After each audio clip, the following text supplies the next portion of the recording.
Alfonso X el Sabio, que es un reinado bisagra. Podemos entender el reinado de Alfonso X como verdaderamente la bisagra que une la Alta Edad Media con la Baja Edad Media, es decir, el comienzo justamente de la Baja Edad Media para los reinos de Castilla y León, que ahora, como vimos, a partir de Fernando III van a estar unidos. Y hablamos de Baja Edad Media, en buena medida, por varias razones.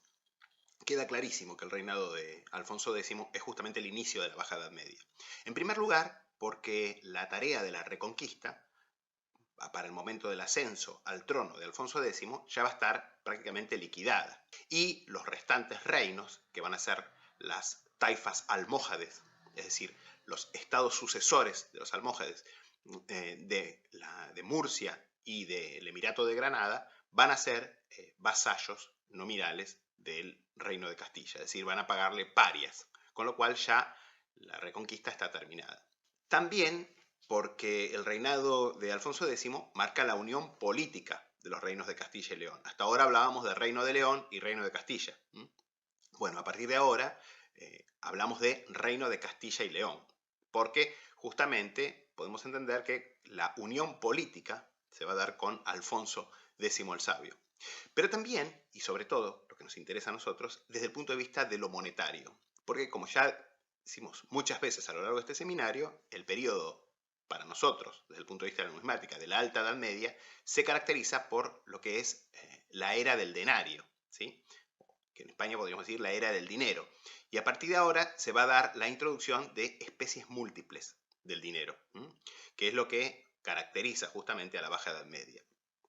Lamentablemente no tenemos mucho tiempo para detenernos acá sobre este personaje tan fascinante que es Alfonso X el Sabio, sobre su biografía, sobre su tiempo, sobre sus aportes culturales, etc. Bueno, pueden leer por todos lados, incluso en la web, pueden leer artículos, pueden ver documentales, hay incluso hasta documentales del History Channel sobre Alfonso X el Sabio, hay conferencias que pueden escuchar que están muy buenas sobre distintos aspectos del reinado de Alfonso X. Así que nosotros acá, aunque me gustaría, por supuesto, caracterizar un poco, como hacemos siempre, el reinado de Alfonso X, el contexto cultural, etc., nos vamos a limitar mayormente a dar los mojones cronológicos, los principales eventos políticos, sobre todo del reinado. Porque el tema de las acuñaciones de Alfonso X el Sabio es un tema tremendamente complejo, como van a ver. De hecho, esto me obligó a mí a dividir la clase dedicada a la Baja Edad Media en Castilla y León en dos clases. Una para Alfonso X y sus acuñaciones y sus reformas monetarias, que son muy importantes, y otra para las acuñaciones, digamos, de sus sucesores. Si digamos que al ser hijo de Fernando III y de Beatriz de Suabia, que era a su vez la hija del emperador Felipe de Suabia, que vimos ya varias veces cuando hablamos de Alemania y de Italia, ¿sí? Con lo cual era un Hohenstaufen por línea materna.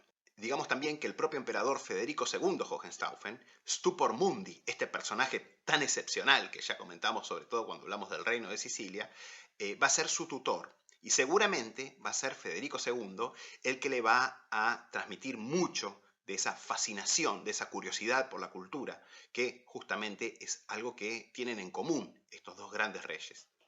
Al punto que podemos decir que Alfonso X el Sabio, de Castilla y León, va a ser, sin duda, el monarca más erudito de su tiempo. En 1256, Alfonso va a recibir una embajada de la República de Pisa, que como ya indicamos en la clase que dedicamos a la Toscana, era justamente un bastión ghibellino, es decir, del bando proimperial, de los cuales los Hohenstaufen era la principal encarnación. Y esta embajada le va a ofrecer capitanear el bando de los ghibellinos y también, con el tiempo, la candidatura imperial. Algo que, por cierto, va a sumir al tesoro de la corona de Castilla en gastos extravagantes, tremendos, que van a imponer justamente muchas de las devaluaciones que va a sufrir la moneda castellana durante el reinado de Alfonso X. Al mismo tiempo, el reinado de Alfonso X va a haber una importante labor legislativa. Bueno, tenemos justamente en este contexto las famosas partidas del rey Alfonso X el Sabio, que van a ser durante muchos siglos el fundamento de todo el derecho castellano y luego, incluso a través de la conquista, va a ser uno de los fundamentos del derecho de nuestras naciones hispanohablantes. Durante el reinado de Alfonso X el Sabio, la ciudad de Toledo va a convertirse en un centro cultural de primera magnitud. Se van a traducir obras importantísimas del árabe, obras no solamente árabes, sino sobre todo incluso de los antiguos clásicos griegos, que habían sobrevivido justamente en copias árabes y que van a llegar hacia Europa, provocando así una verdadera revolución cultural. A pesar de todo, Alfonso es una figura bastante polémica y de hecho fue bastante denostada por los historiadores posteriores. Recién, en fecha relativamente reciente, fue restaurada su imagen, fue revisada su imagen histórica. Y en buena medida esto se debió justamente a sus desmanejos políticos, diplomáticos y sobre todo, como vamos a ver acá, a sus desmanejos económicos y monetarios. Entre los problemas más graves que tuvo su reinado estuvieron las rebeliones mudéjares, que en buena medida fueron debidas a disposiciones que tomó el rey en contra de esta población recientemente conquistada. Esto incluyó además las dos guerras que tuvo que llevar contra sus propios vasallos, los emires de Granada, que van a contar con el apoyo del califa Abu Yusef, de los meriníes, que estos meriníes eran la dinastía sucesora justamente de los almohades en el norte de África, concretamente en Marruecos. Aunque estos meriníes van a tratar de imponer su califato a todo el norte de África, como pasaba en la época de los almohades, esto no va a ser así, porque van a surgir dinastías también autónomas, podríamos decir, tanto en Túnez como en Argelia. De hecho, estos meriníes van a llevar adelante el último intento de invasión islámica a la península ibérica. Entre los años 1275 y 1280, y más tarde interviniendo incluso hasta la muerte de Alfonso en 1284, y estos intentos de invasión solamente van a ser detenidos gracias al gran caudillaje del segundo hijo de Alfonso X, que era el infante Sancho. Justamente, en sus nuevas leyes, Alfonso determinaba que, en caso de morir su hijo mayor y heredero, que era un personaje llamado Fernando de la Cerda, o el de la Cerda. Este de la Cerda no era un apellido, por cierto, sino que era un mote, porque tenía un pelaje muy hirsuto, parecido a las cerdas de un jabalí, digamos. Como les digo, Alfonso había determinado que, en caso de morir su hijo mayor y heredero, Fernando, el orden de sucesión iba a pasar no a su segundo hijo, es decir, al infante Sancho, sino a los hijos de Fernando de la Cerda. Esto rompía el orden natural, el orden tradicional de sucesión de la corona de Castilla. Y este hecho, unido al descontento de la gente por la crisis monetaria y económica, va a llevar a la rebelión justamente del infante Sancho, que si bien va a ser proclamado por las cortes rebeldes de Valladolid como rey, él va a preferir no usurpar el título de rey, pero prácticamente va a tomar todas las prerrogativas reales, es decir, se va a conducir como un rey sin llegar a usurpar el título de su padre. A diferencia de las dos conjuras anteriores contra Alfonso el Sabio, que tuvieron lugar en 1272 y 1277, y en las cuales van a participar dos hermanos, respectivamente, del rey Alfonso el Sabio, esta nueva sublevación del infante Don Sancho del año 1282 va a tener éxito. Alfonso va a quedar acorralado en Sevilla y después va a tener que recurrir nada menos que su antiguo enemigo, el califa meriní Abu Yusef, para tratar de recuperar el control de su territorio en una guerra civil contra su propio hijo. En esto estaba cuando, en 1284, en abril de 1284, Alfonso X el Sabio va a morir. Y va a ser sucedido no por sus nietos, como él había dispuesto en sus partidas, sino justamente por Sancho, que va a subir al trono como Sancho IV, apodado el Bravo. Bueno, nos metemos ahora con el tema posiblemente más complejo de la numismática medieval, que es la determinación de las acuñaciones de las distintas reformas y de las distintas especies introducidas por Alfonso X el Sabio a lo largo de su extenso reinado de 32 años. Llegó al trono a los 32, murió a los 64, reinó 32 años, y a lo largo de todos estos años va a introducir múltiples reformas con la introducción de especies nuevas que van a encarnar, cada una de estas, obviamente, una devaluación con fines recaudatorios. Al margen de que además el impuesto del monedaje o moneda forera, introducido a principios del siglo XIII en la corona de Castilla, va a continuar en pleno vigor, por supuesto, complementariamente con estas devaluaciones. Recapitulando un poco, digamos que para el momento del ascenso al trono de Alfonso X el Sabio, circulaban 4 tipos de moneda en la corona castellana. 2 tipos en el reino de Castilla y 2 tipos en el reino de León. Estas monedas ya las vimos justamente en la clase anterior. Sin embargo, vamos a ponerles un nombre ahora que nos permita diferenciarlas. Por un lado, para el Reino de Castilla tenemos, como les digo, dos tipos de moneda. En primer lugar, los llamados burgaleses, que según los estudios contienen unos 0,17 gramos de plata, lo cual para nosotros nos reporta, en los términos técnicos en los que solemos manejarnos en este seminario, nos reportaría unos 2 dineros de contenido, que serían los dineros de Alfonso VIII con el busto en anverso y el castillo con la cruz en reverso. Y un segundo tipo de moneda, los pepiones, que según los estudios metalográficos contienen en promedio 0,085 gramos, o sea, justamente la mitad, y que serían nada menos que los dineros del tipo toleta, que comentamos en la clase anterior. Dineros acuñados también a nombre de Alfonso VIII, pero que continuaron acuñándose durante muchísimo tiempo de forma póstuma. De hecho, a lo largo de, seguramente, todo el reinado de Fernando III, razón por la cual no hay moneda castellana en su nombre. Estas monedas quizá están acuñadas a unas 280 piezas, o sea, unos 0,83 gramos por marco. Por su parte, en León también tenemos dos tipos de moneda. Las llamados dineros leoneses, que contienen 0,159 gramos de plata, según los estudios metalográficos, que esto daría algo ligeramente por debajo también de los 2 dineros de contenido de plata, que son los que tienen la cruz larga, generalmente cantonada de veneras o de orbes coronados o cosas así, y el león en reverso, y los llamados salamanqueses, que contienen exactamente la mitad, es decir, 0,08 gramos de plata. Y estos son los dineros que nosotros decíamos que tenían una cruz inspirada en la cruz que aparece también en las primeras monedas aragonesas, ¿sí? Que es lo que Hayes llama la cruz de Sobrarbe. De esta manera, en términos de sistema monetario, 7,5 burgaleses equivalen a 15 pepiones y a la vez a 8 leoneses y a 16 salamanqueses. Es decir, que los burgaleses valen el doble que los pepiones y que los leoneses valen el doble que los salamanqueses. Pero valen ligeramente diferente, porque 7,5 burgaleses valen 8 leoneses. Pasando a la moneda de oro, el maravedí alfonsí, que es el maravedí de la cruz que comentamos en la clase anterior, que tiene un contenido neto de 3,41 gramos, y cuya acuñación en principio había sido abandonada en el año 1217, aunque me dicen que apareció un ejemplar fechado en 1218, es decir, ya dentro del reinado de Fernando III, pero siempre, obviamente, a nombre de Alfonso VIII, habría dejado de acuñarse entonces en esta fecha. Sin embargo, algunas noticias apuntan a que continuó acuñándose con fechas viejas bajo Fernando III, o en buena parte del reinado de Fernando III, pero en oro de peor ley, es decir, 20 quilates en lugar de 21.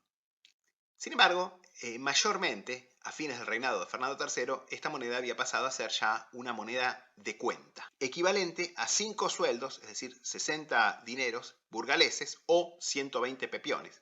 Si bien, para esta época, un maravedí de oro físico equivalía a 7,5 sueldos, o sea, 90 burgaleses o 180 pepiones. Y el mencal, su décima parte teórica, que no se acuñaba, pero que aparece mencionado en un montón de referencias, de transacciones sobre todo, era equivalente obviamente a la décima parte, es decir, 18 pepiones o 1,5 sueldo de pepiones. Que Fernando III efectivamente acuñó moneda no nos queda ninguna duda, y me refiero a moneda de vellón, porque de hecho existe una escritura de este rey, fechada en Palencia en el año 1222, es decir, a comienzo de su reinado, que refiere a dineros de la moneda nueva que yo fiz labrar a 90 dineros el maravedí, es decir, 7,5 sueldos. En este caso está hablando claramente de moneda física. Sobre este sistema se van a incorporar además las doblas y dinares almohades sencillos, también llamados masmudíes, que se acuñan a 100 piezas por marco de oro fino, y los dirhams de 1,54 gramos de plata fina, que se acuñan obviamente a 150 piezas por marco de plata fina.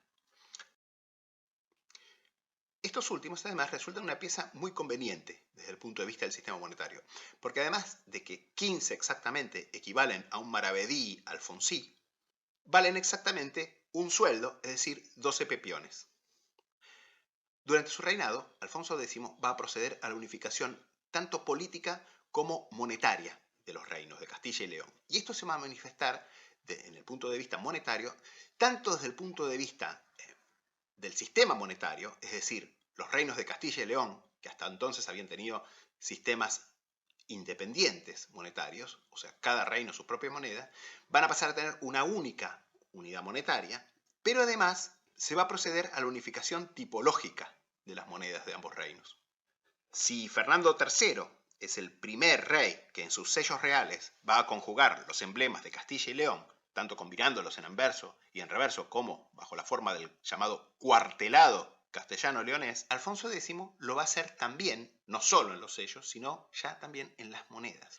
Bueno, entonces, recapitulando un poco, digamos que Fernando III, durante su reinado en Castilla, continuó acuñando a nombre de su abuelo Alfonso VIII, no solamente pepiones, como ya vimos, sino probablemente también, al menos al comienzo de su reinado, burgaleses. También es probable que Fernando III acuñara, durante un tiempo al menos, leoneses y salamanqueses a nombre de su padre, Alfonso IX. Y en este sentido, podríamos citar el repositorio de Calatrava la Vieja, donde los dineros leoneses aparecen en muy buen estado de conservación, junto con otras especies que, como vamos a ver, fueron introducidas por Alfonso X recién después de 1263. Así que esto es bastante improbable que estas monedas hubieran dejado de acuñarse 34 años antes, al morir Alfonso IX. ¿Por qué Fernando III, y probablemente incluso durante los primeros años de su hijo, Alfonso X el Sabio, continuaron acuñando monedas a nombre de monarcas anteriores? Bueno, la razón para esto la podríamos encontrar en la celebración de las Cortes de Benavente del año 1202, en los cuales Alfonso IX aceptó vender la moneda a sus súbditos. El documento, que existe en latín, confirma que Alfonso vendidit monetam suam al pueblo. Esta venta se hacía por 7 años y se pagaba un maravedí por persona o por hogar al año en moneda de vellón, y tenemos noticia de que por la misma época pasó lo mismo en Castilla. O sea que estamos hablando de la introducción del famoso impuesto de moneta, que ya lo hemos visto en otros casos, tanto en Francia, en Normandía, en Francia, en un montón de lados, también en la península ibérica lo vimos en el caso del Reino de Navarra, en el caso de la Corona de Aragón, y básicamente se va a dar también, lo vamos a ver más adelante, en Portugal. Este impuesto se llamaba en León moneda forera y se llamaba en Castilla simplemente impuesto de moneda. Sánchez Albornoz considera que esta venta de la moneda al pueblo implicaba la obligatoriedad o el compromiso del monarca a no introducir nuevas monedas, es decir, a no ampliar la masa monetaria. Sin embargo, esto resulta bastante poco probable porque, básicamente, durante tantas décadas la moneda obviamente sufre desgaste, se pierde, se atesora, se exporta, se funde, etc. Con lo cual, el resultado es que habría decrecido más bien la cantidad de moneda circulante. Por otro lado, la Corporación de los Monederos, que era, por cierto, muy poderosa en la Edad Media, difícilmente hubiera quedado inactiva y hubiera aceptado quedar inactiva, y por otro lado tampoco esto iba en el interés ni siquiera de los usuarios de la moneda y tampoco del rey. ¿Por qué? Básicamente se perdería poco a poco el know-how, podríamos decir, la técnica de la acuñación, etc. Con lo cual, lo más verosímil es pensar que el compromiso se correspondía con no alterar la moneda. Y para que esa no alteración de la moneda mantuviera un estatuto jurídico desde el punto de vista del principal teórico más citado en la Edad Media temprana sobre la teoría de la moneda, que es obviamente San Isidoro de Sevilla, que nos habla de metallum, figura et pondus, como los 3 elementos de la moneda, es decir, la composición metálica, en este caso la proporción de plata contenida en las monedas, el diseño, figura, que sería la inscripción y la tipología y la iconografía de las monedas, y obviamente el peso, siempre y cuando no se alteraran estos 3 elementos jurídicos, teóricos, filosóficos para San Isidoro de Sevilla que tiene la moneda, no habría alteración de la moneda. Bueno, hasta acá todo relativamente sencillo. Tenemos sistemas monetarios separados para el Reino de León y para el Reino de Castilla. En cada uno de estos sistemas hay un dinero que vale el doble que otro. Es decir, en León tenemos el dinero leonés, que vale 2 dineros salamanqueses, y en Castilla tenemos el dinero burgalés, que vale 2 dineros pepiones. A su vez, ambos sistemas se complementan porque 7,5 sueldos de Castilla valen 8 sueldos de León. Bueno, al que le pareció complicado esto, digamos que que desde ya le digo que se vaya a ver un documental del History Channel porque lo que se viene es mucho peor. No me digan que no les avisé. La crónica de Alfonso X dice en su capítulo primero que, en cuanto subió al trono, el rey, mandó a desfacer la moneda de los pepiones e fizo labrar la de los burgaleses. Bueno, si tomamos al pie de la letra esta cita, estamos ante una primera reforma monetaria o al menos ante la introducción de una primera moneda a nombre de Alfonso X, que se llama, casualmente también, burgalés. Esta moneda sería la que León España identificó en 2003 como el burgalés citado en la crónica. Serían estos dineros de vellón rico, sin marca de ceca, lo cual hace presumir que se acuñaron en una única ceca, la cual sería obviamente Burgos, con castillo en anverso y león a izquierda en reverso, ambos diseños dentro de áreas cuadradas. Esta moneda fue atribuida por Hayes a Alfonso XI. En realidad fue Beltrán Villagrasa el primero que reatribuyó correctamente esta moneda a Alfonso X el Sabio en un artículo publicado en 2 partes en la revista Numisma en el año 1964. Estas monedas son muy raras, sobreviven unos 8 ejemplares, 2 en la Real Academia de la Historia y el resto colecciones privadas. Y, dada su rareza, carecemos de estudios metalográficos que nos permitan confirmar su composición, pero sí podemos decir que aún ejemplares que están claramente circulados o que tienen su superficie con abrasiones, con corrosión, mantienen su color blanco. De hecho, Beltrán Villagrasa dice un color blanco lechoso, con lo cual tienen una composición de plata, o al menos de metal blanco, importante. Y ahora pasamos ya a cosas más polémicas. Más adelante, la crónica dice que en el 6º año de su reinado, que sería 1258, el rey mandó a labrar la moneda de los dineros prietos y a desfacerla de los burgaleses. Sabemos que una moneda de este nombre, dinero prieto, citado generalmente como múltiplo, maravedí prieto, tuvo circulación efectivamente más adelante dentro del reinado de Alfonso X. Sin embargo, tomar al pie de la letra esta referencia de la crónica trae varios problemas. En primer lugar, porque la crónica de Alfonso X no es un testimonio contemporáneo al reinado de Alfonso X. En realidad fue compuesta bastante después, durante el reinado de Alfonso XI. Es parte de una colección de 3 biografías de reyes, por eso se le suele llamar la Crónica de los 3 Reyes, esta colección que fue escrita por un canciller del reinado de Alfonso XI. En general ha sido denunciada muchas veces como inexacta. La crítica textual nos dice que tomar al pie de la letra todas las referencias, todas las noticias que trae esta crónica es bastante riesgoso. Por otro lado, se trata de una crónica, es decir, que está como el cronista está como obligado a incluir al menos una noticia por año. Justamente para el año 1258, la única noticia que incluye la crónica es esta reforma monetaria, lo cual la vuelve también bastante sospechosa. Dice, después no tengo más nada que decir sobre este año, algo así. Bueno, con lo cual también puede haber una confusión de 2 noticias. La introducción de una moneda, mezclando justamente el nombre de esta moneda con una moneda introducida más tarde. Por otro lado, Todesca, que fue el autor norteamericano que más reabrió el estudio de las acuñaciones del periodo de Alfonso X, señala que para el año 1252 también tenemos una transacción donde se referencian los maravedís alfonsís de oro recién acuñados en esa época, lo que implica que Alfonso X seguía justamente acuñando monedas con tipos congelados. O sea que para Todesca no hubo ninguna introducción de ninguna nueva moneda, ni dinero prieto ni nada. Pero, en tercer lugar, y más importante, porque las referencias al dinero prieto recién aparecen en la década de 1270, con lo cual es poco probable que la moneda introducida justamente en el año 1258 fuera el dinero prieto. Sin embargo, en 1256 tenemos la llegada de la embajada gibelina de Pisa, que va a proponer a Alfonso X para la candidatura al trono imperial. Y de hecho, al año siguiente, Alfonso X va a ser proclamado emperador por varias ciudades. Esto ya lo vimos, no me acuerdo si en las clases sobre Italia o de Alemania, ¿sí?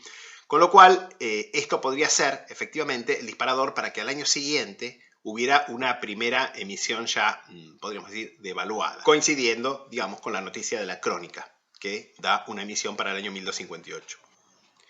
Y de hecho, tanto en las Cortes de 1252 como en las Cortes de Valladolid de 1258, justamente de ese año, ya encontramos quejas sobre aumentos de precio, inflación, etc. Y ya encontramos las primeras medidas por parte del rey de control de precios, referenciadas justamente en la crónica.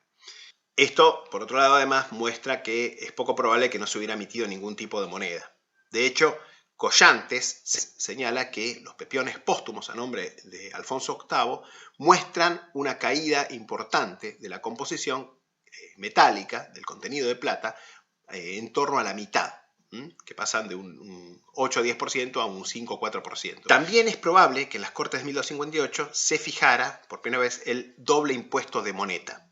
Un impuesto normal, el habitual, digamos, y un impuesto extraordinario relacionado justamente con el fecho del imperio, es decir, como un impuesto extraordinario para apoyar al rey en su candidatura al imperio.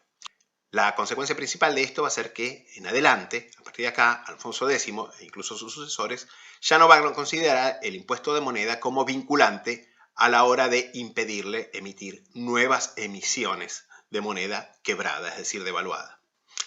De esta manera, es muy probable que ya en 1258, si no antes, Alfonso introdujera ya una moneda más devaluada.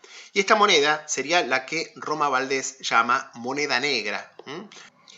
Y más tarde también en otras obras la llama alfonsí, dinero alfonsí, que es un dinero de vellón muy bajo, de peso incluso bastante bajo también, porque promedian 0,7 gramos, 0,8 gramos, y que contiene bastante menos plata que los dineros anteriores. Estas monedas tienen un castillo en anverso y un león a derecha en reverso ahora, pero ambos diseños dentro de áreas redondas, o circulares, podríamos decir. Bueno, estas monedas aparecen en tesorillos tempranos, carecen de letras como marca de seca, algunas tienen algunos símbolos, podríamos decir, que marcan o secas o emisiones, pero las monedas con estos símbolos son bastante más raras. Si mal no recuerdo, creo que uno es una creciente. En general son raras las monedas con símbolos. En general no tienen marca de seca, no tienen las letras, sobre todo, que designan las secas que aparecen en emisiones posteriores.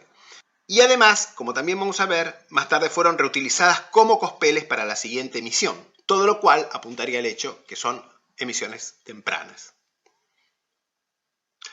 La identificación que hacen muchos numismáticos españoles, concretamente, de esta moneda con el dinero prieto o maravedí prieto es a todas luces incorrecta.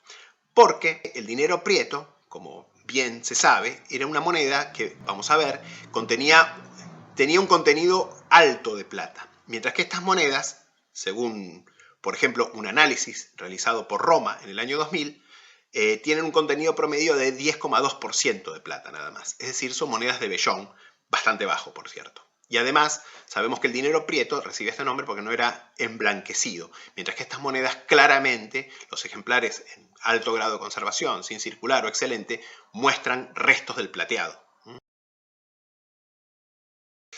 Entre 1263 y 1264 tenemos el alzamiento de los mudéjares de lo que había sido el antiguo reino de Murcia, que había sido anexado justamente por Alfonso X, y una primera guerra con el Emirato de Granada, que les va a prestar apoyo.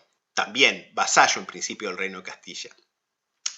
Aunque se va a firmar la paz en 1267 con el Emirato Nazarí de Granada, sin embargo, los granadinos no van a retomar el pago de las parias hasta el año 1269. La guerra y las carestías de la posguerra, cuando no gastos vinculados con la propia grandiosidad de Alfonso X, siempre promoviendo su imagen europea, internacional, obviamente como candidato al trono imperial, y que lo llevaron, por ejemplo, a pagar el rescate del emperador latino de Constantinopla, que eran 50 quintales de plata, nada menos, motivaron la introducción de una nueva serie de monedas muy devaluada.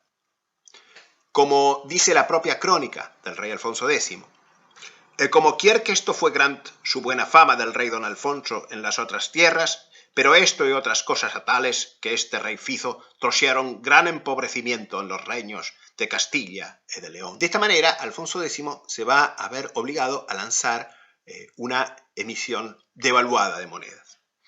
Esta nueva emisión fue la del dinero alfonsí de 6 líneas, también conocido como blanca, blanquilla o moneda blanca de la Primera Guerra de Granada. que prácticamente todos los autores identifican sin bastante dificultad con el llamado dinero de 6 líneas, con un anverso meramente epigráfico, con la leyenda Alfonsus Rex Castelle et Legionis, y un reverso con el cuartelado castellano-leonés. Estas monedas, ahora sí, llevan símbolos, marcas de seca y o emisión, podríamos decir, y existen en muchas variantes, por lo que debieron acuñarse durante bastante tiempo. Roma Valdés señala 0,045 a 0,0345 gramos de plata, lo que apuntaría a un fino bajísimo, 12 a 10 granos, pero muchos de estos dineros en 6 líneas, o blancas de la guerra, son de vellón rico. Así que lo más probable es que inicialmente fueran monedas de mejor calidad que más tarde devaluaron. Algunos de estos dineros, de hecho, pesan algo más de 1 gramo, pero su peso promedio es bastante más bajo. Todesca, incluso, le da un contenido bastante alto de plata para algunos de estos dineros, supuestamente los de mejor estilo, que estaban en la colección del Hispanic Society, que es de 18 a 24% de plata. E incluso un estudio reciente por Breña y Roma le da un contenido todavía más alto. De manera que, sin duda, estos dineros fueron introducidos probablemente como un múltiple de las monedas anteriores y más tarde fueron devaluando.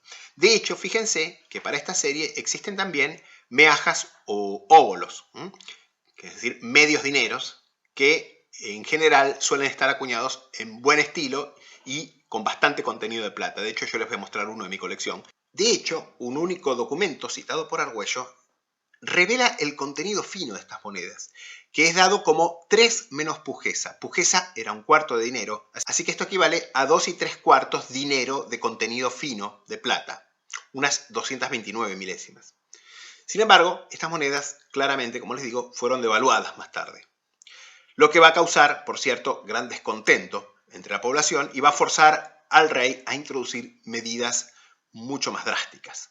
En 1268, en las Cortes de Jerez, Alfonso X va a abandonar todo nexo entre la moneda fiduciaria y la economía real.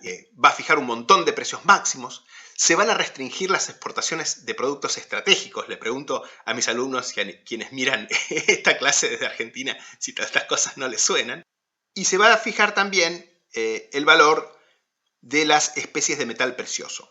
La dobla de oro en 3 maravedíes de cuenta, el maravedí de oro en 2 maravedíes de cuenta y el marco de plata fina en 15 maravedís de cuenta. Recordemos, un maravedí de cuenta equivalía a 90 dineros, es decir, 7,5 sueldos. Ahora, obviamente, entendemos dineros blancos de la guerra. El lado positivo de todas estas medidas es que para mayor efectividad de las mismas se va a unificar todos los sistemas de pesos y medidas del reino. En el mismo acto, ante las Cortes de Jerez, Alfonso X va a jurar solemnemente ante sus súbditos no volver a quebrar la moneda, cosa que, como vamos a ver, no va a cumplir. Ya en el año 1271 tenemos un documento de la iglesia de Santa María de Córdoba que cita una nueva moneda que amonta tanto como 4 maravedís de la guerra. Es decir, que en principio valdría 4 veces más, dado que otro documento del mismo origen, es decir, de la misma iglesia, del año siguiente, refiere a una transacción con monedas de idéntico valor, a los cuales llama maravedí prieto o dinero prieto. Nos queda claro que se trata de la misma especie. El nombre prieto significa negro y refiere al hecho de que esta moneda, que tenía una proporción bastante más alta de plata, no necesitaba ser emblanquecida. Es decir, los cospeles, previo a la acuñación, no necesitaban recibir un tratamiento de mejoramiento superficial, como era el caso justamente de la moneda blanca de la guerra, justamente, para que tuviera mejor aspecto, por lo cual mantenían su color, digamos, un poquito más oscurito, original, gracias a su mejor contenido de plata. El tipo es el castillo en anverso y el león pasante a izquierda en reverso, con la leyenda en anverso Alf Rex Castelle y en reverso Et Legionis. Estas monedas llevan ya letras marcando la seca. Estas incluyen, por ejemplo, Burgos, la B, León, la L, Murcia, la M, Sevilla, la S o Toledo, con la T. Notemos, sí, que estas monedas son llamadas incorrectamente pepiones por muchos coleccionistas y comerciantes españoles. Todesca registra para estas monedas un peso de 1,11 a 0,91 gramos, es decir, quizá el teórico habitual de 18 sueldos por marco, que daría un teórico de 1,09 gramos, y un contenido del 63 al 59%, que para traducirlo a los términos técnicos que nosotros manejamos, apuntaría a unos 7,5 dineros, unas 625 milésimas. El valor de esta nueva moneda, de plata feble más que de vellón, era obviamente elevado. Y de hecho incluso se conocen rarísimas meajas, es decir, medios dineros prietos. Ahora bien, el tema del curso legal de esta moneda es bastante más complicado.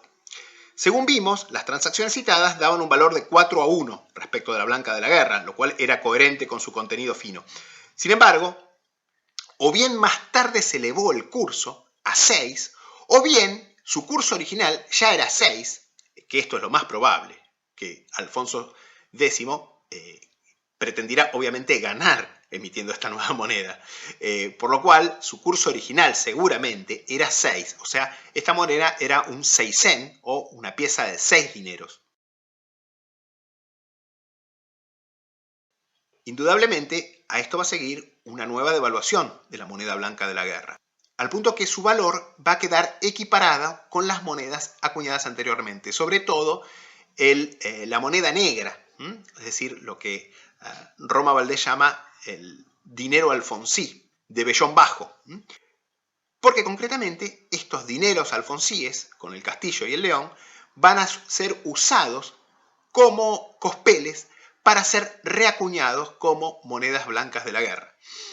De hecho, Roma Valdés, en un artículo de la revista Numisma del año 1996, si mal no recuerdo, muestra 6 ejemplares reacuñados de esta manera, y acá pueden ver otro que les muestro yo. Por esta razón, el dinero prieto, que originariamente estaba sobrevalorado, seguramente ahora pasó a estar infravalorado, digamos, porque básicamente el dinero de la guerra, que era el submúltiplo, seguía siendo usado y acuñado como submúltiplo, básicamente había devaluado todavía más, con lo cual se hizo rentable que esta moneda fuera justamente exportada, cuando no fundida directamente, para recuperar la plata.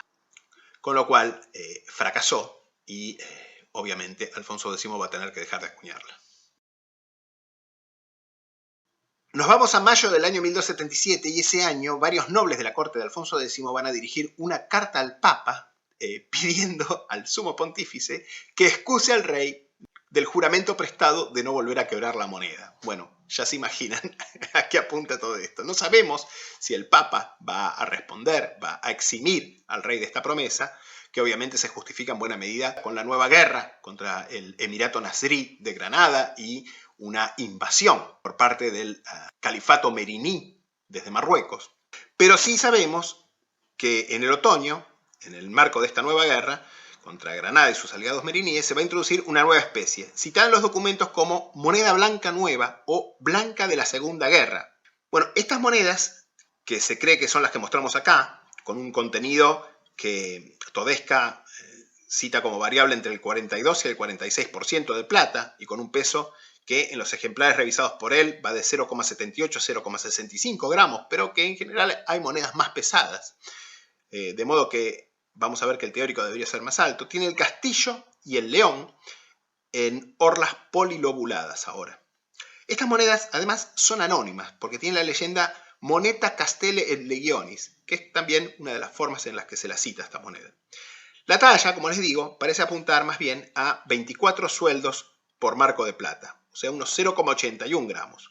Y el fino, entonces, tendría que ser unos 5,5 dineros teóricos, unas 458 milésimas. Un maravedí de cuenta de esta nueva especie, o sea, 7,5 sueldos, o 90 dineros, vale 6 maravedíes de la Primera Guerra, razón por la cual, al parecer, esta moneda fue también conocida más tarde como seisén, es decir, es una moneda de 6 dineros.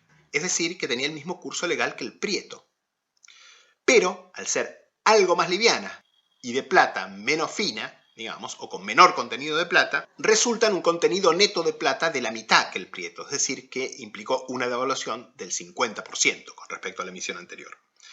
Nuevamente, estas monedas llevan marcas expresas de taller, y estas incluyen unas cuantas secas. Por ejemplo, Ávila con la A, Burgos con la B, Coruña con la B negra, Cuenca con el cuenco, León con la L, Murcia con la M, Sevilla con la S, Toledo, etc.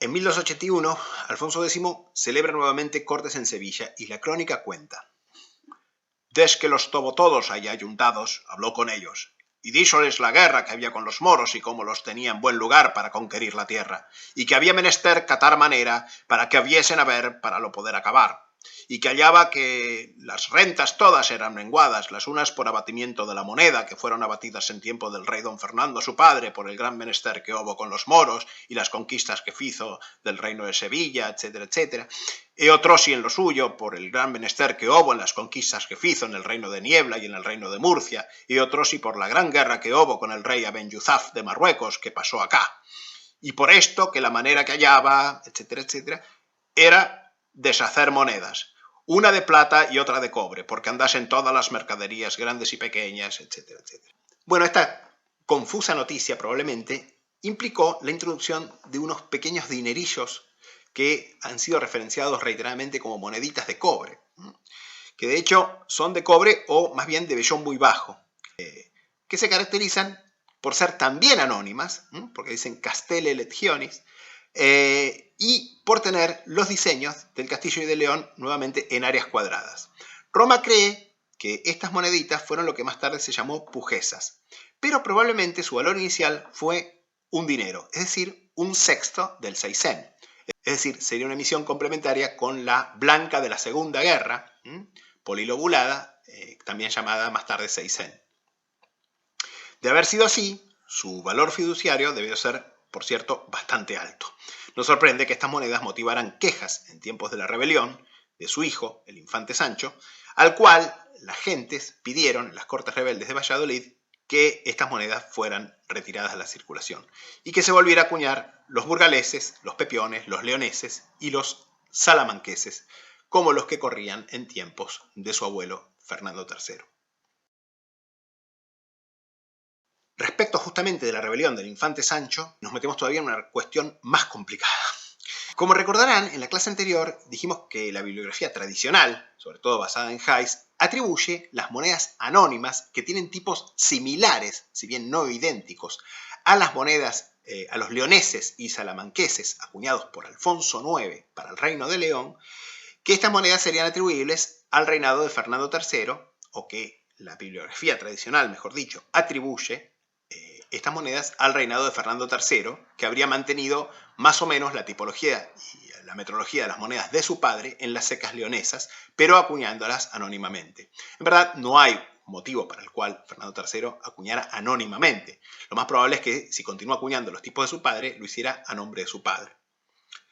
Esta atribución que hizo Hayes y que siguió siendo repetida por la mayoría de los numismáticos españoles prácticamente hasta la actualidad, va a ser justamente disputada. En un artículo de 1994, Todesca, a quien ya hemos citado reiteradas veces en esta clase, va a introducir la teoría de que estas monedas en realidad fueron acuñadas durante la rebelión del infante Sancho, al cual se le pidió, como ustedes recordarán, que restaurara justamente las monedas que corrían en la época de Fernando III. Roma Valdés, de hecho, va a confirmar esta atribución mediante un inteligente estudio epigráfico de estas monedas. Va a notar que las monedas de Alfonso IX tienen epigrafía románica y en cambio las monedas anónimas con tipología similar tienen epigrafía gótica, con lo cual claramente son posteriores. Y no solamente eso, sino que además son posteriores a las acuñaciones a nombre de Alfonso X, que tienen también epigrafía gótica. El problema es que esto nos deja, obviamente, sin monedas para el Reino de León durante un larguísimo reinado de 22 años, como les decía. Pero, tal como yo les proponía, lo más probable es que siguiera habiendo acuñaciones en algún momento de estos 22 años en que reinó Fernando III en el Reino de León, pero manteniendo todavía el nombre de su padre, tal como hizo con el nombre de su abuelo en Castilla, renovando la venta de la moneda a sus súbditos a través del impuesto de la moneda forera. Otra prueba de que el infante Sancho usurpó prácticamente todas las prerrogativas reales, salvo el título de rey, que sabemos efectivamente que él no quiso usurpar hasta la muerte de su padre, es un famoso sello de plomo que, por cierto, perteneció a la colección de León España, que lo publicó en un artículo en 1995, y que de hecho fue subastado nuevamente en fecha reciente por Cayón. Este sello, que es enorme, pesa como una libra, Está a nombre de Sancho como infante, por lo cual es claramente anterior a 1284. Sin embargo, el sello de plomo era una prerrogativa real. O sea que tenemos que Sancho no solamente usurpó el sello de plomo, que era una prerrogativa de los reyes, básicamente solo los reyes podían usar el sello de oro y el sello de plomo, y también incluso el sello de cera, lo que se llamaba el sello de cera, que es lo que nosotros llamamos sello de lacre, rojo. Así que vemos que Sancho se conducía como rey en todo salvo el nombre, por lo cual si usurpó el sello de plomo, es lógico también usurpar el derecho de moneda, que son dos de las principales prerrogativas reales. Para concluir, digamos que en el mismo artículo que citamos, del año 1994, Todesca también reatribuyó las monedas anónimas que nosotros damos a Alfonso X, es decir, lo que nosotros identificamos como la blanca de la Segunda Guerra, o seisén, y los dinerillos de cobre o vellón bajo, que para él serían las acuñaciones castellanas de la rebelión del infante Sancho. Sin embargo, esta teoría o esta parte de la teoría de Todesca no gozó, digamos, del mismo consenso académico, digamos. Y para concluir, vamos a revisar brevemente, aunque sea, las acuñaciones de Alfonso X en metal precioso, que son raras, pero sin embargo son muy importantes porque justamente marcan las primeras acuñaciones múltiples, podríamos decir, junto con las monedas de vellón múltiple, como es el seisén, etc., marca la introducción de las primeras monedas verdaderamente de plata, sobre todo, porque oro ya había, algunas monedas introducidas antes, cristianas españolas, de plata fina y de gran módulo, podríamos decir. Es decir, una contrapartida peninsular de lo que eran el gros tournois, por ejemplo, en Francia, el grosso veneciano, etc. Concretamente, la primera moneda de oro que va a introducir Alfonso X en su propio nombre va a ser un maravedí alfonsí de estilo arábigo, como venían acuñándose en Castilla antes, muy raro, entiendo que se conocen solamente 2 ejemplares, que están acuñados en Sevilla y fechados en el año 1302 de la era de Zafar, que equivale a 1264, justamente la misma época en la cual se introduce el dinero de 6 líneas, o sea, la blanca de la Primera Guerra. Es probable que por esta misma época también se introdujera la primera moneda de plata fina. Esta moneda, cosa muy interesante, tiene tipos idénticos al dinero y al óbolo de la Primera Guerra de Granada, o dinero de 6 líneas. Pero su peso ronda los 1,4 gramos y están acuñados en plata fina. De hecho, un estudio citado por Roma da 92,67% de plata, o sea, una plata esterlina, podríamos decir. Estas monedas llevan las marcas de seca alfabéticas, como los dineros prietos introducidos en 1270, fíjense. Roma, en base al tesoro de la Pita, fecha la introducción de esta moneda de plata fina en el año 1263, probablemente, o 1264. Cosa notable, de 34 ejemplares conocidos por Pellicer, de 3 secas diferentes conocidas, Murcia, Sevilla y Burgos, nada menos que 20, es decir, más de la mitad, son de la seca de Murcia, que, digámoslo, es una seca bastante escasa para la moneda de vellón. Lo cual lleva a pensar que se trataría de la versión cristiana, podríamos decir, del dirhem de plata de estándar almohade acuñado por los Ben-Hud de la taifa almohade de Murcia hasta el año 1258 en la propia Murcia, y de hecho en sus años pasados de mayor gloria, cuando aspiraban justamente a dominar todo lo que quedaba de la España musulmana, todo el Al-Ándalus, en secas como Sevilla, Córdoba también, etc. y otras. El reino moro vasallo de Murcia, justamente, recordémoslo, va a ser anexado por Alfonso X justamente en esta época. Esta moneda, recordemos también, corría por un sueldo de pepiones en tiempo de Fernando III y pesaba 1,54 gramos teóricos. Las acuñaciones de Alfonso X que discutimos acá generalmente no caen muy lejos de este peso.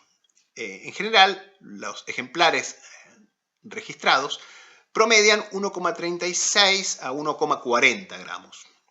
Su valor, en consecuencia, debió variar según la devaluación de la moneda de vellón, en esta época de la moneda blanca de la Primera Guerra. Pero, teniendo en cuenta que la fecha de introducción debió rondar el año 1264, 1263 a 1265, para entonces la blanca de la guerra ya había empezado a devaluar. Y tal vez su valor era también un sueldo o quizá un mencal. 18 dineros. De hecho, algunos autores consideran que esta moneda es la primera materialización en plata del mencal, el 10º del maravedí. Las otras monedas de plata de Alfonso X son indudablemente posteriores y son aún más raras. Una moneda de plata 4 veces más pesada, que Roma data hacia el año 1270, existe en un único ejemplar en el Instituto Valencia Don Juan de Madrid. Y esta moneda ha sido llamada maravedí alfonsí de plata, razón por la cual la anterior, la que dijimos que era el sueldo mencal, es conocida también como un cuarto de maravedí. Recientemente, de hecho, apareció una nueva variedad sin ornamentos de este maravedí de plata con marca de seca Sevilla. El otro ejemplar que citamos antes, con los ornamentos, aparentemente no tiene marca de seca, probablemente sea de la seca de Burgos. Más tardíamente, por ahí en el año 1277, coincidiendo con la aparición de la blanca de la Segunda Guerra, tenemos la introducción de una moneda de plata fina de peso exactamente el doble que el mencal o sueldo y de la mitad del maravedí. Obviamente, esta moneda es conocida como medio maravedí. Estas también están acuñadas en la seca de Sevilla, pero presenta los tipos dentro de una orla de crecientes invertidas con anillitos en su interior. Respecto de la moneda de oro, Alfonso X, en su ordenamiento de Jerez del año 1268, va a mandar acuñar moneda de oro, justamente. Y el propio rey confirma esto más tarde en una carta del año 1272, citada por Torres Fuentes en su estudio sobre la seca de Murcia, donde le ordena a las autoridades de las ciudades que den curso forzoso a esta moneda de oro. Estas monedas claramente no son los moravetinos del año 1264 que citábamos antes, sino que son monedas de tipo cristiano, porque el rey mismo lo aclara en su carta. Fago vos saber que yo mandé facer moneda de maravedís de oro fino, que han de una parte Castelo e de la otra León, sobre que houve mi acuerdo con muchos homes bonos, sabidores de moneda, que viesen cuánto vale. Et fallaron que vale cada maravedí más de 10 maravedís de la moneda de la guerra. Et como quier que más valíe, tuve por bien et mandé que valiesen 10 maravedís, et non más. Sin duda, se trata de las doblas de estándar almójade, pero de tipo castellano, que, como dice el propio rey en su carta, vienen de un lado Castelo, de la otra León. También dentro de orlas lobulares, y que existen con las marcas de seca de Sevilla, Toledo y Burgos, y también sin marcas. De estas existen también fracciones. Su valor, al tiempo de su emisión, era pues 10 maravedís de cuenta, es decir, 900 dineros de la guerra. Lo cual es notable si tenemos en cuenta que en las Cortes de Jerez de ese mismo año, en 1268, el rey puso precio fijo a la dobla de oro en 3 maravedís de cuenta. De ahí a que no nos sorprende que los pobres mercaderes se quejaran de que la gente no les aceptaba esta moneda a su valor facial, a lo cual siguieron las amenazas del propio rey, Alfonso X, a través de las autoridades de las distintas ciudades para imponer el curso forzoso de su moneda de oro.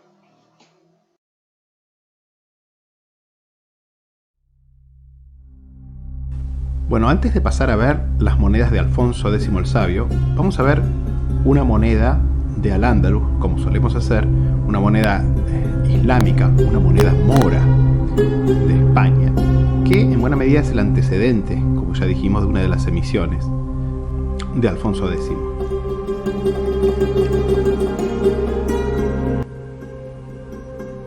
Y esta moneda es el dirhem de estándar almohade de los Benhud. Los Benhud eran una de las taifas almohades, es decir, de uno de los reinos sucesores en que se va a fraccionar el imperio almohade y que, como ya dijimos, fue vasallo del reino de Castilla. Y la mayoría de los dirhems que se conocen de esta dinastía, de los Benhud, fueron acuñados por Al-Mutawakkil Benhud, que reinó entre los años 625 y 635 de la Égira, 1228 a 1238. Concretamente, acá tienen un dirhem que es una moneda escasa. Bueno, Album las considera raras directamente, pero yo diría que más bien son escasas. Lo que es raro, realmente muy raro, es encontrar un ejemplar en esta calidad esplendorosa. Realmente este es uno de los mejores ejemplares que vi en mi vida. Estoy incluyendo todos los que vi en subastas premium, digamos, de monedas de estas. Fíjense, vamos a considerar que el anverso es la parte que tiene la calima, es decir, la profesión de fe islámica, ¿no? Entonces tenemos en la primera línea la, ilá, y la Alá, Muhammad Rasul Alá en la segunda línea, y más interesante en la tercera y cuarta línea, Al-Abbas Imam al-Umma. Esto quiere decir Al-Abbas, es decir, el Abásida, es el imam, el conductor, podríamos decir, de la Umma. Esto es una referencia al califa Abásida, al cual reconocen como el líder de la Umma, de la comunidad de los creyentes. Y abajo de todo, chiquitito, como suele ser el caso también en las monedas almohades, cuando aparece la seca, tienen la seca, que se lee perfectamente claro por la calidad excepcional de esta moneda, que es Córdoba, o sea, Córdoba. Los Benhud estaban centrados en Murcia, pero llegaron a controlar casi todo Al-Ándalus en cierto momento, casi todo lo que quedaba de la España musulmana. Y en el reverso tenemos en la primera línea Al-Mutawakkil, que es el nombre del emir benjudí. Al-Mutawakkil en la segunda Alá Amir al-Muminin. Fíjense, se titula Emir al-Muminin, es decir, comandante de los creyentes, pero en el ámbito español. Fíjense que Emir al-Muminin tradicionalmente era el título que significaba califa antes, pero en esta época ya es una especie de título menor, el emir de Al-Ándalus en este caso. Y abajo, en la tercera línea, Muhammad ibn Yusuf, y el apellido abajo, bin Hud. Así que es la titulatura completa y el nombre completo del emir benjudí. Esta moneda es lo que más tarde Alfonso X el Sabio va a acuñar como su primera moneda de plata fina, pero con tipos ya cristianos, castellanos.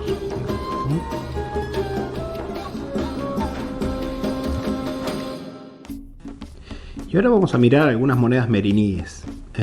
Ya dijimos que los meriníes son la dinastía que va a suceder en el norte de África a los almohades, y fíjense que sus monedas son prácticamente iguales. Este es un dirhem anónimo temprano, pesa 1.12 gramos este ejemplar. Después los meriníes van a adoptar su propio estándar más liviano que el estándar almohade, que era de 1,54 gramos. Ellos van a adoptar un estándar de 0,9 gramos.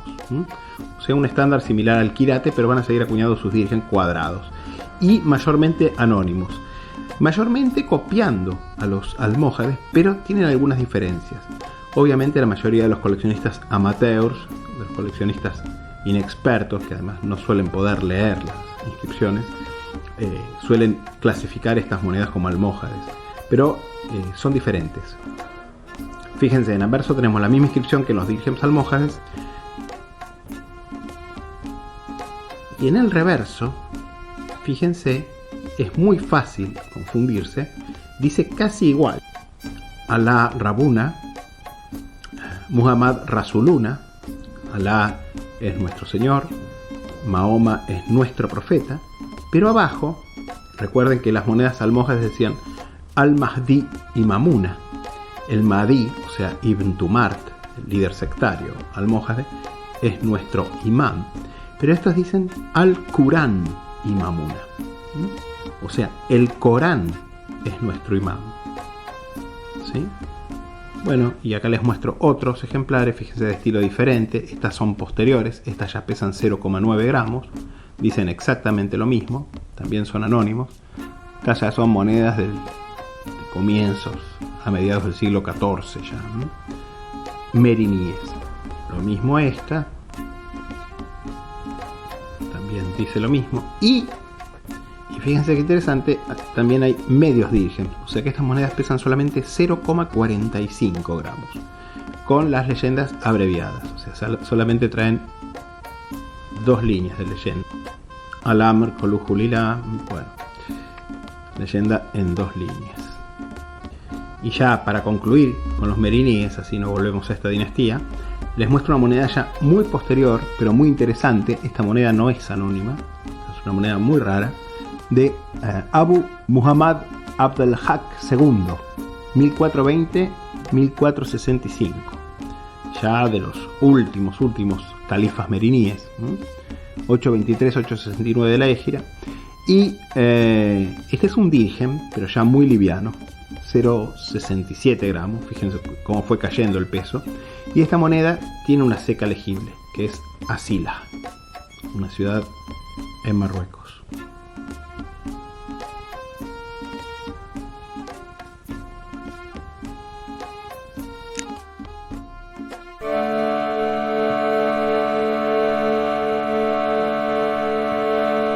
Y ahora sí pasamos a las monedas de Alfonso X el Sabio, y vamos a empezar con la primera moneda de vellón bajo que va a introducir. Esta moneda es incorrectamente llamada el maravedí prieto. Ya vamos a ver que en verdad ni dinero ni maravedí prieto, sino que en realidad esta es una moneda que más correctamente Roma Valdés llama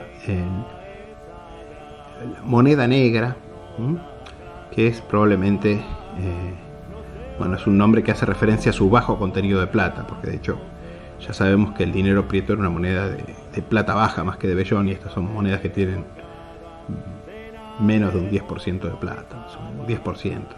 Fíjense que además las referencias dicen que el dinero prieto no era emblanquecido, y esta moneda claramente fue tratada en la seca en su superficie para mejorar su aspecto. Así que fíjense en el verso con el título de rey de Castilla, el castillo. Estas monedas no suelen tener marcas de seca en general. Existen marcas, una creciente y creo que unos puntitos, pero son más raras. Así que presumiblemente en esta época todavía no había una marcación alfabética de secas, ¿no?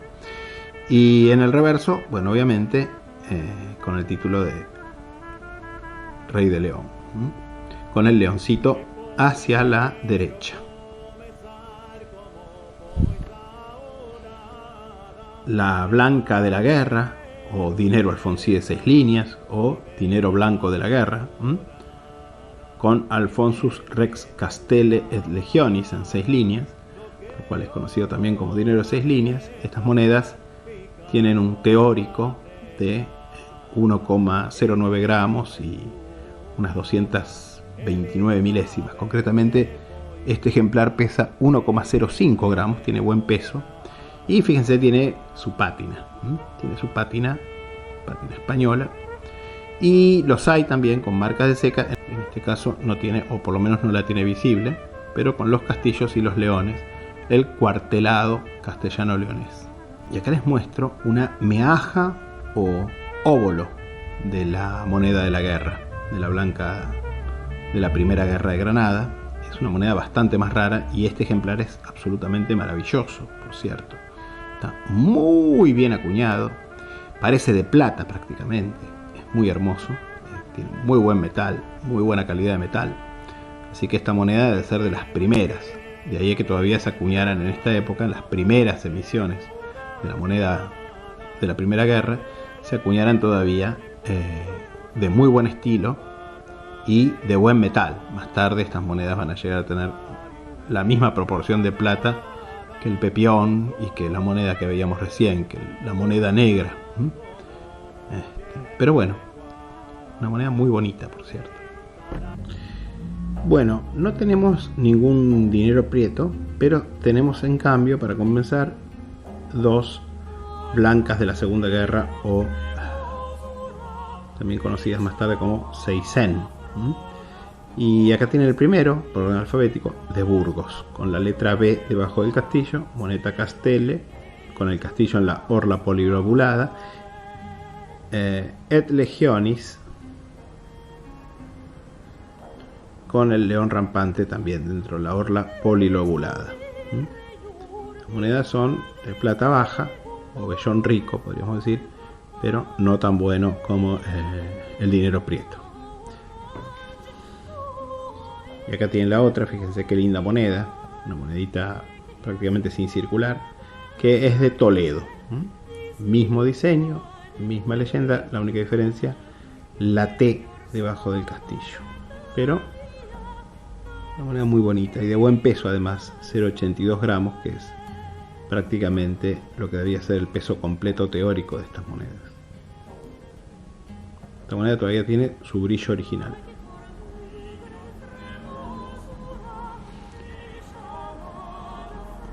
Y para concluir, el dinerillo, más tarde conocido como pujesa, con estas moneditas prácticamente de bronce, el rey sabio intentaba a fines de su reinado a engañar a su pueblo por estas cosas. Quedó con tan mal recuerdo. Este ejemplar carece de marca de ceca. Las más comunes son de la ceca de Cuenca, pero este que yo vea no tiene ninguna marca de ceca. Con Castelle et Legionis y un simpático leoncito. Esta moneda tiene una linda pátina andaluza, por cierto, de muy buen contraste. Pero estas monedas ya son de cobre o prácticamente de cobre, de vellón muy muy bajo.